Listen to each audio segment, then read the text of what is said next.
আসসালামু আলাইকুম, কেমন আছেন সবাই? আলহামদুলিল্লাহ আমি ভালো আছি।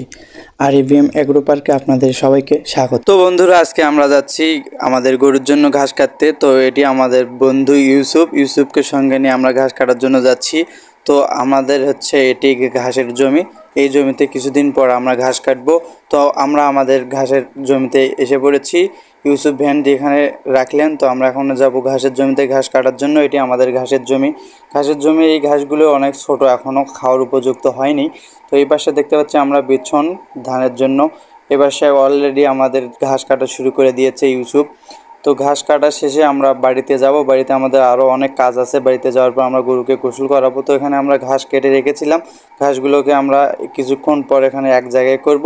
এক জায়গায় করে আমরা রওনা দেবো আমাদের বাড়ির পথে ইনশাআল্লাহ। তো এইখানে আমি ঘাসগুলো জড়ো করার জন্য আসছিলাম, ঘাসগুলো জড়ো করতেছিলাম।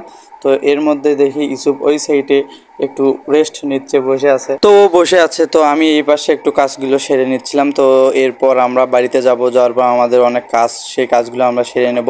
তো আমি ঘাসগুলো নিয়ে যাচ্ছিলাম আমাদের ভ্যানে নিয়ে যে আমরা ঘাসগুলো উঠাচ্ছিলাম। তো এই পাশে আমি ভ্যানে উঠালাম ঘাসগুলো। উঠানোর পর আমরা আমাদের বাড়িতে রওনা দেব। তো এই পাশে আমি ইউসুফকে আবার ডাকছিলাম যে আমরা ঘাস নিয়ে যাই। তো ইউসুফ আসলো, আসে ঘাসগুলো নিয়ে যাচ্ছিল। তো ইউসুফ কিন্তু অনেক সুন্দর কাজ করতে পারে। ওর ঘাড়ে ঘাস নেয়, আমি ঘাড়ে ঘাস নিতে পারি না। পেটের ওপর ভর করে আমি ঘাসগুলো নিয়ে যাই। তো ইউসুফ কিন্তু ঘাড়েই ঘাসগুলো নেয়, নিয়ে ও অনেক শক্তিশালী, ওর অনেক শক্তি। তো ওর জন্য দোয়া করবেন যাতে ওর শক্তি আরও বাড়িয়ে দেয় মহান আল্লাহ তাআলা। তো আমরা ঘাস নিয়ে যাচ্ছিলাম আমাদের বাড়ির পথে, রওনা দিলাম আমরা ঘাস নিয়ে। ইউসুফ ভ্যানটি নিয়ে যাচ্ছিল।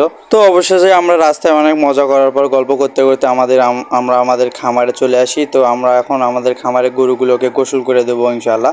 তো আমরা আমাদের গরুগুলোকে গোসল করে দিচ্ছিলাম। তো ওদের একটি বদ অভ্যাস যে ওরা শুয়ে থেকে ওঠার পরে ওরা কিন্তু গোবর দেয়। গোবরগুলো আমরা পরিষ্কার করছিলাম। পরিষ্কার করার পর আমরা গরুকে আমাদের গোসল করে দিচ্ছিলাম, যেটা আমরা প্রতিনিয়ত করে থাকি। এই কাজগুলো আমরা শুধু আজকে ভিডিওর মাধ্যমে দেখাচ্ছি না, সব সময় আমরা এই কাজগুলোই করে থাকি সব সময়। তো আরও কিছু বাড়তি আমাদের কাজ থাকে, তারপরও আমরা এই কাজগুলো সব সময় আমরা টাইম মেনটেন করে করার চেষ্টা করি। তো এই ছিল আজকের ভিডিওটি। আপনিও যদি আমার মতো অ্যানিমেলস লাভার হয়ে থাকেন, তাহলে এই চ্যানেলটি সাবস্ক্রাইব করে আমার শখের নতুন নতুন পশু প্রাণীর ভিডিও দেখতে পারেন। তো এই ছিল আজকের ভিডিওতে। দেখা হবে আবার অন্য কোনো ভিডিওতে। কথা হবে আমার শখের পশুদেরকে নিয়ে ইনশাআল্লাহ। সবার কাছে আমার খামারের জন্য দোয়া চেয়ে আপনাদের সবার সুস্বাস্থ্য কামনা করে শেষ করছি এই ভিডিওটি। আসসালামু আলাইকুম।